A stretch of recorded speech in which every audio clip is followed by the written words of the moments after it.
ପୁରୀ ଏକ ଆନ୍ତର୍ଜାତୀୟ ପର୍ଯ୍ୟଟକ ସହର ହେବା ସହ ଶ୍ରୀ ଜଗନ୍ନାଥ ମହାପ୍ରଭୁଙ୍କ ପବିତ୍ର ଧାମ। ପ୍ରତିଦିନ ଲକ୍ଷ ଲକ୍ଷ ପର୍ଯ୍ୟଟକ ଓ ଶ୍ରଦ୍ଧାଳୁ ବଡ଼ଦାଣ୍ଡ ସହିତ ସହରର ବିଭିନ୍ନ ଅଞ୍ଚଳରେ ଆଗମନ କରୁଛନ୍ତି। ଏପରି ପରିସ୍ଥିତିରେ ମାଞ୍ଜା ଲାଗିଥିବା ଗୁଡ଼ି ସୂତା ଦ୍ୱାରା ଦୁର୍ଘଟଣା ଏଡ଼ାଇବା ପାଇଁ ସୋମବାର ଏସ୍ପି ପ୍ରତୀକ ସିଂଙ୍କ ନିର୍ଦ୍ଦେଶରେ ପୁରୀ ସହରରେ ଏକ ଅଭିଯାନ କରାଯାଇଥିଲା। ସମ୍ପ୍ରତି ବଡ଼ଦାଣ୍ଡ ଓ ତାହା ସଂଲଗ୍ନ ଅଞ୍ଚଳରେ ମାଞ୍ଜା ସୂତା ସଂସ୍ପର୍ଶରେ ଆସି ଦୁଇଚକିଆ ଯାନ ଆରୋହୀ ଓ ପଦଚାରୀମାନେ ଆହତ ହେବାର ସମ୍ଭାବନା ରହିଛି। ପୁରୀ ସହରର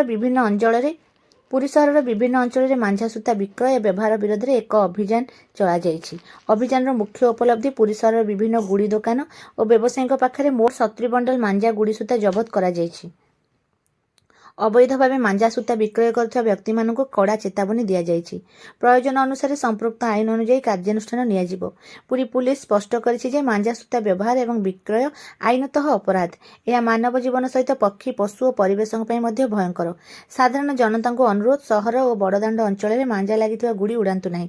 ଯଦି କେହି ମାଞ୍ଜା ସୂତା ବିକ୍ରୟ କିମ୍ବା ବ୍ୟବହାର କରୁଥିବା ଦେଖିବେ, ତେବେ ନିକଟସ୍ଥ ଥାନାକୁ କିମ୍ବା 112କୁ କଲ୍ କରି ସୂଚନା ଦିଅନ୍ତୁ।